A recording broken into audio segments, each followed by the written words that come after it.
तो दोस्तों, कैसे हैं आप सब। आज मैं आप सबके सामने गर्भ संस्कार का एक बहुत ही स्पेशल टॉपिक लेके आई हूँ और वो टॉपिक है फुल मून डे।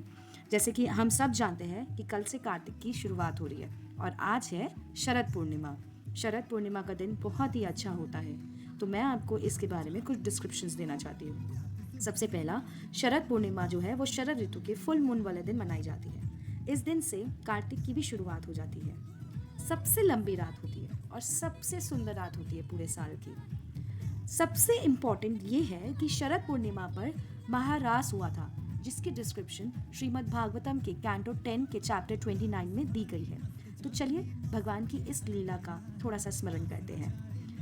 भगवान बहुत ही सुंदर बांसुरी बजा रहे थे। गोपियों से रहा नहीं गया, बिना किसी की परवाह किए भगवान के पास खींची चली गई और जिन गोपियों को रोकने की कोशिश करी उन्होंने अपना शरीर वहीं छोड़ दिया और उनकी आत्मा भगवान के पास चली गई। सब गोपियों ने सुध बुध खो दी थी। भगवान से मिलने की तड़प और मुरली की धुन की तड़प इतनी ज्यादा थी कि उन्होंने किसी चीज की परवाह नहीं करी। उन्होंने अपना घर, अपना संसार, समाज और वो किस हाल में थी उन्होंने किसी चीज की परवाह नहीं करी। भगवान और गोपियों का प्रेम सब चीजों से परे था। वो हर काम में कृष्ण की प्रसन्नता ढूंढती थी, कृष्ण के लिए माखन निकालती थी, कृष्ण के लिए हांडी ऊपर टांगती थी कि कृष्ण आएगा तो हम उसे देखेंगे कि कैसे वो हांडी फोड़ रहा है। जब भगवान मिले तो गोपियों में अहंकार आ गया। गोपियों ने बोला कृष्ण मेरा है, कृष्ण मेरा है। उन्हें लगा कि उनसे बड़ा इस दुनिया में कोई नहीं है। लेकिन भगवान को अहंकार बिल्कुल अच्छा नहीं लगता, तो भगवान लुप्त हो गए।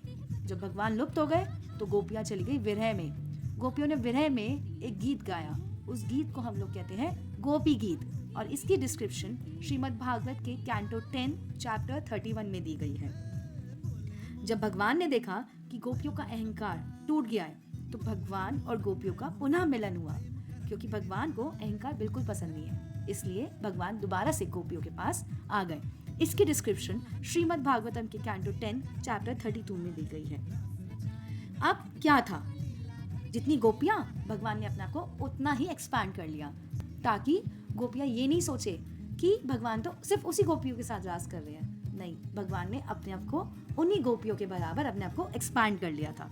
और फिर शुरू हुई अत्यंत ही शुभ और सबसे लंबी शरद ऋतु की ये शरद पूर्णिमा वाली महारास की रात। इसकी डिस्क्रिप्शन श्रीमद् भागवतम में कैंटो 10 चैप्टर 33 में दी गई है। मेरी उन सभी से रिक्वेस्ट है, जितनी भी मदर्स प्रेग्नेंट है और जितने भी कपल्स बच्चा प्लान कर रहे हैं, आप सबके लिए बहुत अच्छी अपॉर्चुनिटी है।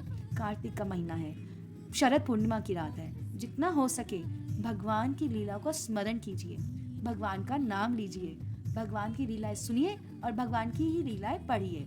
भगवान को घी का दिया दिखाइए। जितना भगवान का नाम लेंगे उतना ही गर्भ संस्कार के लिए बहुत ही अच्छा होगा। आपके बच्चे को इसके अलावा और कुछ नहीं चाहिए। बस मेरी आप सबसे यही रिक्वेस्ट है। तो आपको मेरा ये वीडियो कैसा लगा, लाइक करें, शेयर करें और सब्सक्राइब करें।